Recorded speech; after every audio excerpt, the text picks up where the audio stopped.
kurikulum penting, tapi metode lebih penting. Metode memang penting, tapi guru lebih penting. Guru memang penting, tapi roh guru itu lebih penting daripada guru itu sendiri. Jadi maksudnya kita tahu negeri ini pandai berkata bahwa pendidikan adalah kunci peradaban. Tapi kita lupa satu hal, bahwa kunci tidak akan berfungsi ketika pemegangnya dilanda kelaparan. Tetap di Apa Kalestra Media.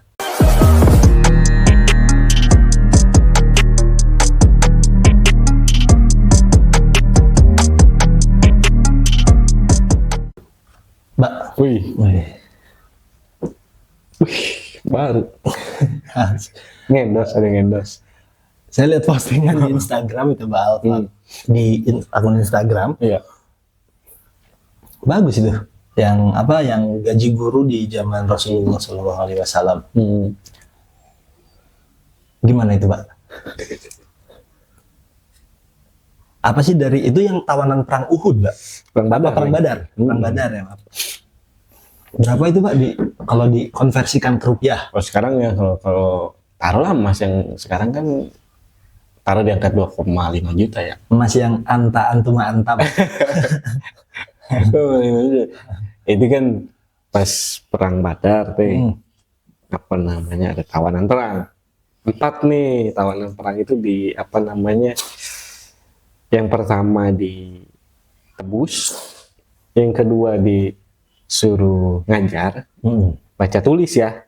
Ya. Baca tulis nih, belum ilmu yang lain. Ya. Anak-anak Ansor, yang di Madinah lah. Ya. Yang ketiga dibunuh. Yang keempat dilepasin. Ada gitu yang dilepasin ada. Nah, yang ditebus yang itu rata-rata itu 4.000 dirham.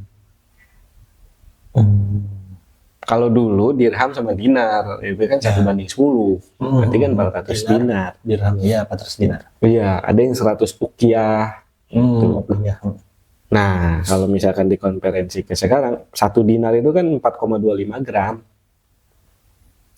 Oh, 1 dinar. Oh, gede ya? Acuh, 400 dinar. Oh, itu kalau emas kan? Maksudnya, iya, dinar emas, kan? Dinar. Dinar. Kirain mata uang dinar kan ada kan? Iya sekarang. Iya. Iya. Kan 40 berapa ribu. Itu 400 dinar. Iya, 400 dinar dikali aja 4,25. Dikali 4,25 dikali 400. ya taruhlah 1.700 lah ya gram, 416 ya kurang lebih lah ya 1.700 atau tinggal dikali aja 2,5 juta.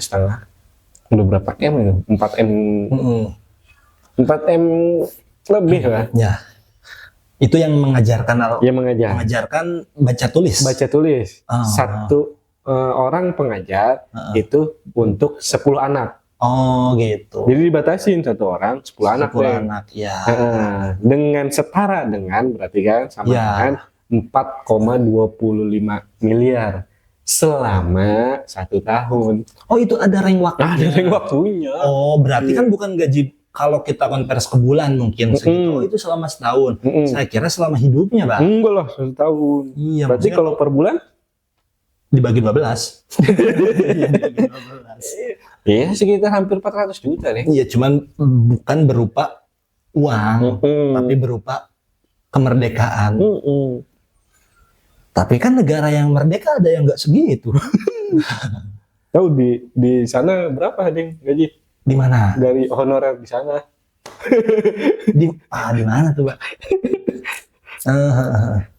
Iya memang maksudnya kalau katakan itu sebuah upah, ya berarti emang gede banget. Cuman kan itu bukan uang, tapi bukan harta, tapi ternyata guru dan ilmu itu dihargai seperti ya harta yang banyak. Luar biasa deh. Apalagi di zaman Sayyidina Umar, Neng. Ya, ketep. Iya, anak kecil lahir nih, bayi nih, baru lahir, itu dapat apa namanya? Hadiah apa? Oh, hadiah. Hadiah per anak itu kan kekuasaan apa namanya pemerintahan Alvarez ini, China Umar itu kan udah luas banget ya. Kan? Hampir semua udah itu di daerah kekuasaannya lah kalau itu. Iya. Saat bayi lahir itu kurang lebih 500 juta deh. Kalau dikonversikan Sekarang. Iya. Gitu. Cuman kan bayi itu belum tenaga pengajar. Ada juga nih. Palit lah. Kan dia dicantumin itu juga. Iya ya, maksudnya wah luar biasa. Cuman kan bukan berarti, ya itu tadi, maksudnya berarti guru itu pada saat itu ya, di zaman yang notabene pendidikan tidak semasif, belum semasif sekarang. Belum. Luar biasa dihargainya. Gitu. Luar biasa. Padahal kan saat itu berarti orang-orang pintarnya terbatas. Maksudnya di zaman itu kan, iya, di zaman. Ya maksudnya nggak banyak populasi orang belum banyak. Ya dari populasi yang sedikit berarti yang pinternya juga nggak sebanyak orang zaman sekarang. Iya. Gitu kan. Pinter ya? Iya, yang pinter harusnya kan pinter peduli, Mbak. Dia nggak mungkin tiba-tiba pinter gak belajar.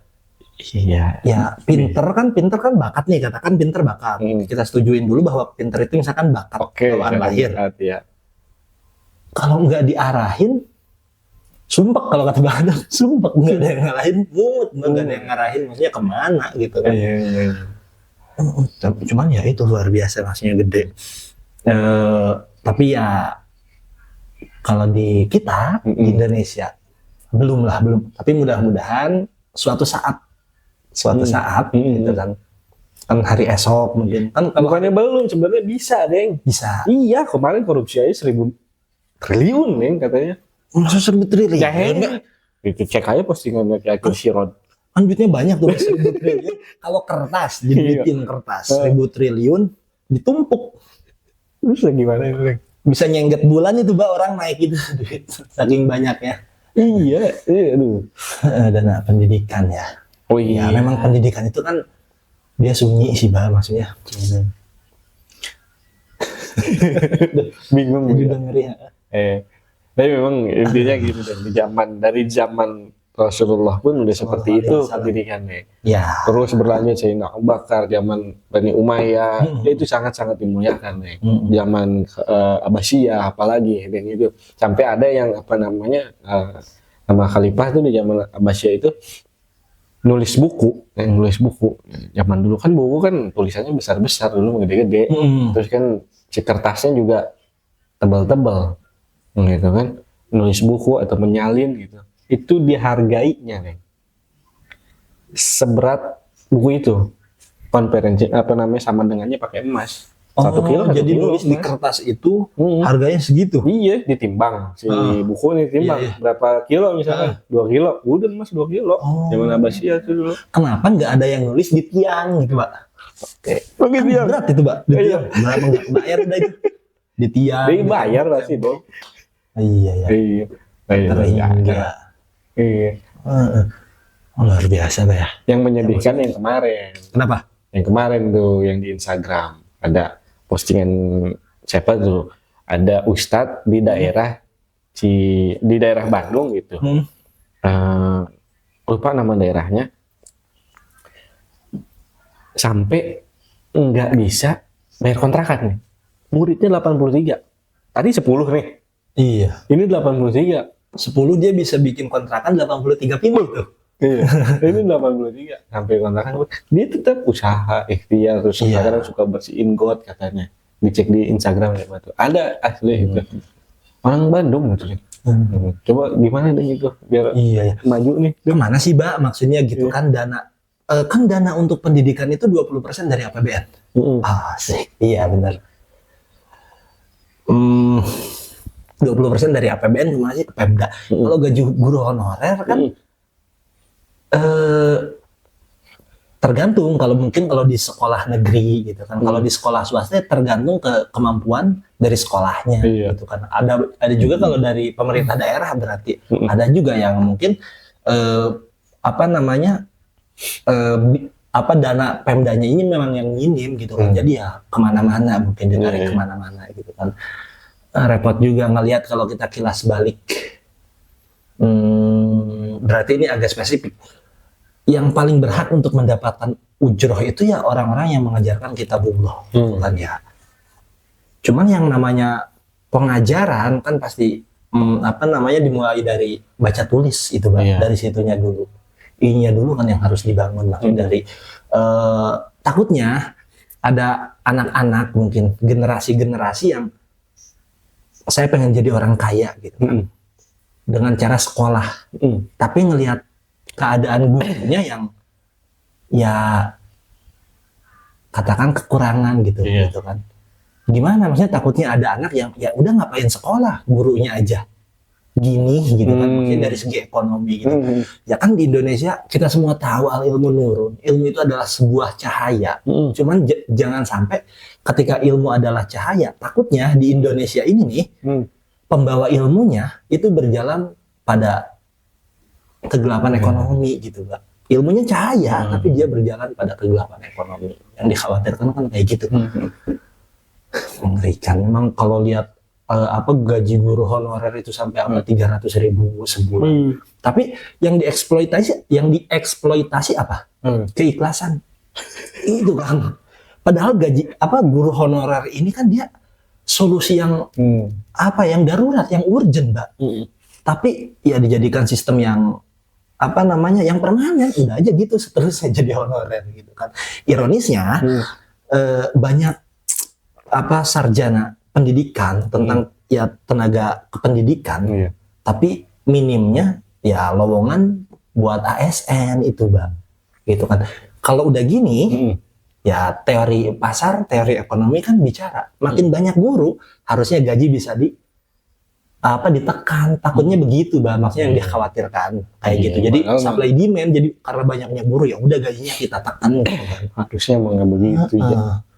Di madhab Imam Hanafi itu kan ya sempat awal Imam Hanafi itu memakruhkan untuk mengujroh tenaga pengajar, memberikan ujroh kepada tenaga pengajar. Ya cuman lagi-lagi balik lagi ketika mereka akhirnya sibuk untuk usaha bekerja sehingga untuk mengajar mereka tidak fokus, maka ya aku pedonorer ya udah dikasih ujroh, nggak apa-apa. Akhirnya ya diperbolehkan oleh ulama mutakhirin dari kalangan Imam Abu Hanifah itu diperbolehkan untuk memberikan ujroh kepada tenaga pengajar. Ya, karena ketika tenaga pengajarnya sedikit karena banyak yang sibuk ya kerja yang lain gitu kan ya, maka pendidikan dan ilmu akan hilang gitu. Ya, lebih baik diberikan ujroh biar mereka tetap fokus. Kayak negara-negara yang maju dan biasanya yang memang mengedepankan untuk pendidikan kayak Jepang ketika luluh lantah di bom Hiroshima Nagasaki itu yang pertama dicari guru. Ya itu kan membangun bangsa, membangun peradaban dimulai dari orang-orang yang diajak, yang diberikan pengajaran, diberikan pendidikan gitu kan. Negara kayak Swiss, Luxembourg, Jerman, Belanda itu upah gurunya tinggi, Mbak. Jepang ya. Ya, makanya bahkan kalau Jepang, Mbak, tapi saya lupa Jepang apa Korea gitu. Antara itu dua boleh dikoreksi. Cuman gini, yang mau disampaikannya, guru itu nggak boleh ngajar les kalau di sana, karena guru yang udah punya lisensi ngajar di sekolah itu nggak boleh buka les. Nggak boleh. Kalau ketahuan dia buka les, ya dicopot lisensinya. Kenapa? Kenapa kan? Karena diberikan kecukupan, gitu kan oleh oleh pemerintah, oleh negaranya diberikan kecukupan. Jadi ya udah fokus ngajar. Tapi kan kalau di Indonesia guru honorer kalau nggak buka les repot, Mbak. Gimana? Jadi mungkin ada, bahkan saya yakin ada yang ketika ngajar itu ya udah ini yang ada di buku paket atau di LKS mungkin. Ya udah itu yang disampaikan. Ketika les ya dia itu berinovasi dengan metode-metode yang mungkin lebih tajam gitu kan. Karena ya ini jelas gitu kan, lebih jelas untuk income gitu kan. Ya maksudnya jangan dieksploitasi dari segi keikhlasan. Guru juga tahu ikhlas. Iya, yang ngomong soal ikhlas dia nggak tahu ikhlas itu apa kan. Iya kan? Iya tahu ikhlas ya. Iya guru. Iya. Jadi negara, kalau menurut saya negara itu wajib mensejahterakan guru, bukan mengeksploitasi karena keikhlasan. Gitu, Pak. Dari ASN guru honorer kayak gitu kan. Iya. Orang yang apa namanya yang itu yang kasus yang viral itu kan di Instagram itu kan udah belasan tahun katanya sampai ya gimana gitu kan, Insya Allah lah. Jadi apa namanya, pemerintah memang secara formal pemerintah sudah apa namanya ya menyediakan untuk pendidikan itu. Iya. Tapi ya itu nantinya kan enggak selalu melulu sampai ke untuk biaya apa namanya penggajian guru honorer untuk bangunan, birokrasi, rapat, banyak rapat gitu. Itu juga kan pakai dana. Dari situ juga luar biasa jadi guru. Ya mulianya double kayaknya kalau di Indonesia. Bahkan apa namanya Pak siapa makalah Sayyidina Ali Pak yang mana ada yang Ana Abdun man alamani kalau harfan wahidan gitu kan. Iya. Ya walaupun dengan berbagai tafsir ya. Berbagai takwil gitu kan, cuman ini menunjukkan wah ini luar biasa nih ilmu itu yang dibawa oleh guru itu luar biasa, maksudnya menunjukkan sampai Sayyidina Ali orang mulia itu rela untuk menjadi tawanannya gitu kan. Cuman harpan wahidan maksudnya jangan diartikan secara tekstual bahwa harpan wahidan kita juga banyak dapat ilmu dari Google, mau jadi anak buah Google jadi hamba Google kan enggak. Maksudnya harfan di situ menunjuk kepada irsyad, kepada petunjuk yang memberikan apa kebahagiaan dunia akhirat gitu. Jadi huruf-huruf ya lebih ke bahasa-bahasa sastra mungkin. Tapi memang bukan hanya pemerintah aja sebenarnya yang harus andil ya. Gitu ya. Kita juga sama lah gitu. Tapi memang kalau kita bicara sejarah nih pada zaman Abdullah bin Mubarak wah ulama besar itu kan. Itu kan lettingannya kalau kita bilang lettingannya Imam Maliki deh. Abdullah bin Mubarak itu. Abdullah bin Mubarak ini kan dari seorang anak budak ya. Gitu. Mubarak ini adalah seorang budak hamba saya nih. Umur 20 tahun beliau baru mulai belajar. Maksudnya dalam arti itu belajar secara intensif lah gitu ya. Sebelum umur 20 itu beliau ikut ayahandanya yang dagang, bisnis segala macam. Beliau ini ulama, ia zuhud, ia kaya, ia mujahid. Terkenalnya tiga itu nih. Ulama, mujahid, kaya. Ini Imam Malik nih ini apa? Istilahnya apa namanya? Ini bisa bilang cantragannya. Gitu nih. Beliau ini yang sangat-sangat membackup daripada para ulama-ulama. Kan Imam Malik kan zamannya kan di akhir dinasti Umayyah. Awal dinasti Abbasiyah. Gitu, Abbasiyah. Nah, itu kan gonjang-ganjing lah pada saat itu banyak ulama-ulama yang memang mau istilahnya mah dicengkram gitu sama politik-politik pada saat itu. Yang membackup kepada ulama-ulama ini adalah Abdullah bin Mubarak. Seorang ulama yang zuhud, yang mujahid. Gak tanggung-tanggung, Deng. Gitu. Beliau sampai memberikan kepada sahabatnya aku lupa Deng, ada satu ulama pada zaman itu puluhan miliar, Deng. Kalau dirupiahkan sekarang itu, ntar coba dibaca lagi kita pernah lupa deh. Beneran ada tuh.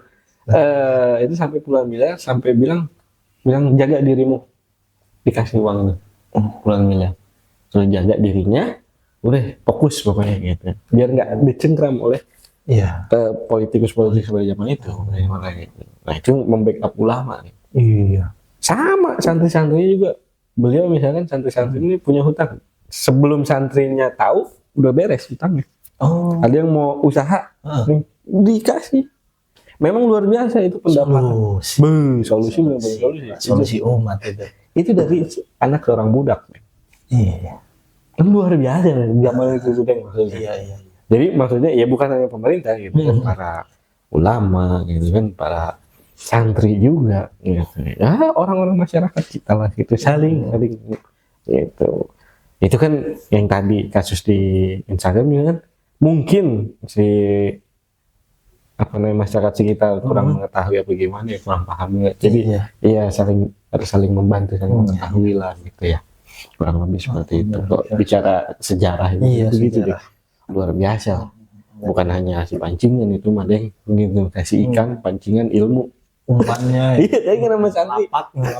malah apa ya itu zaman dulu luar biasa peradaban gitu Ya sebagaimana mestinya ilmu itu harusnya ya memang kayak gitu, dan berikut pembawanya ilmu harus dimuliakan gitu kan. Bahkan kan pesantren juga kayak gitu, ketika kita sopan ya, bahkan dikatakan berlebihan kepada guru ya, kita bukan menyembah guru, maksudnya kita bukan menyembah orang, iyalah, tapi kita menghargai ilmu dan ya orang yang membawa ilmu. Iyalah harus itu gitu. Ya bahkan lebih unik kalau di pesantren kan ya, ketika kalau dikatakan pendidikan modern ya dengan ini dari segi manajemen pemerintahan segala macam ya, justru kan pesantren datang dengan bahasa yang tidak dimengerti pasar. Berkah, tirakat, tabaruk, apa itu maksudnya tapi ya sampai sekarang tetap eksis, maksudnya tetap ada kiai ya yang memberikan ilmu gitu kan kepada santri-santri yang mau ya mengambil ilmu dari ya sumur bernama keikhlasan itu maksudnya. Biasa kan. Jadi yang berbicara ikhlas biarkan dirinya sendiri, tapi selain beliau kan ikhlas bukan berarti gratis maksudnya. Gitu. Aduh. Bahkan ya saking luar biasanya ini kalau kita bicara ilmu Quran, mahar nikah, ada seorang sahabat Nabi itu yang memberikan mahar dengan mengajarkan Al-Quran. Iya, bukan maksudnya bukan berarti disetarakan dengan mahar, tapi ya ilmu itu berarti mengajarkan Al-Quran segala macam itu ya setara dengan harta yang berharga gitu kan. Ya walaupun ya kalau kasih ini mahar itu harus yang mutamawal, bernilai harta. Ya katakan kasarnya dijual itu laku gitu. Barangnya ada, mutamawal. Luar biasa. Berharga. Kalau mulia lah. Dari mulai buayan sampai yang lahat. Kan gini. Iya. Aku tadi Allah Barak itu punya guru 4.000. Guru 4.000 kalau kita satu aja kan bingung. Iya. Kadang. Iya. Beliau 4.000 gurunya selama hidupnya dari mulai 20 tahun beliau belajar. Kan yang beliau terkenal itu kan ngomongnya itu aku belajar itu selama berapa 50 tahun lah kurang lebih gitu ya. 20 tahun itu belajar ilmu, 30 tahun belajar adab itu ya.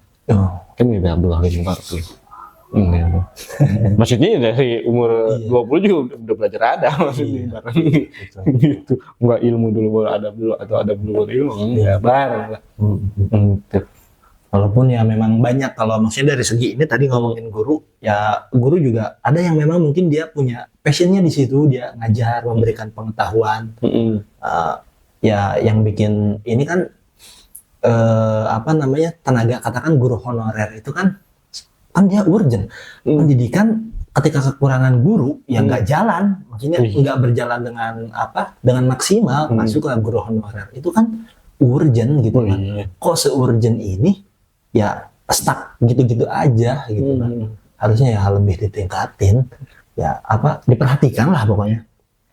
Ya guru ya tahu lah itu fundamental banget Bang. Semua juga tahu pendidikan. Iya, begitu. Orang kirim-kirim aja misalkan yang udah pernah menjadi ASN atau yang guru honorer, istilahnya gitu. Kan di Papua masih banyak, di Kalimantan, di Pekalongan, di Sulawesi, di Jawa Barat, di Jawa Tengah, Jawa Timur itu masih banyak. Orang-orang yang yang di daerah-daerah terpencil lah gitu kan, dikirim-kirim aja gitu deh. Dalam arti itu tadi supportnya dari pemerintah, dari masyarakat pun gitu ya, dari semuanya gitu, saling support gitu biar menuju golden age itu deh. Iya dong, Indonesia golden age. Bikin sekolah oke kayaknya. Ya berangkatnya dari ingin mensejahterakan guru. Ya intinya itu apa sih namanya, ilmu itu mulia gitu deh. Di zaman ya peradaban Islam itu kan mereka lebih bukan geng, siapa sih namanya, lebih ininya gitu, gengsinya mungkin apa bisa dikatakan gitu deh, kalau memiliki satu buku yang langka nih Ya. gitu. Jadi kalau punya buku langka tuh luar biasa gitu. Nah, sekarang kan ya Iya. manuskrip apa segala macam, itu dihormati luar biasa itu deng gitu.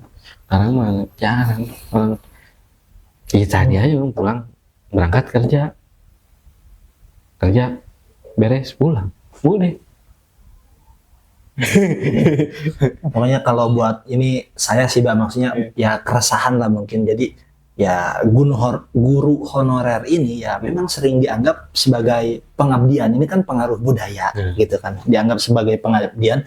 Guru itu ikhlas, tapi bukan berarti ya kita bisa ya ikhlas ladang pahala. Cuman kan bukan berarti bisa mengeksploitasi kata kata ikhlas itu sendiri gitu kan. Ya, bisa lebih ya sangatlah harusnya sangat diperhatikan. Maksudnya saya juga resah karena kawan juga ada beberapa yang guru ngeluh, siapa ngeluh gitu kan. Aduh. Iya deh, gue juga kan dulu guru deh.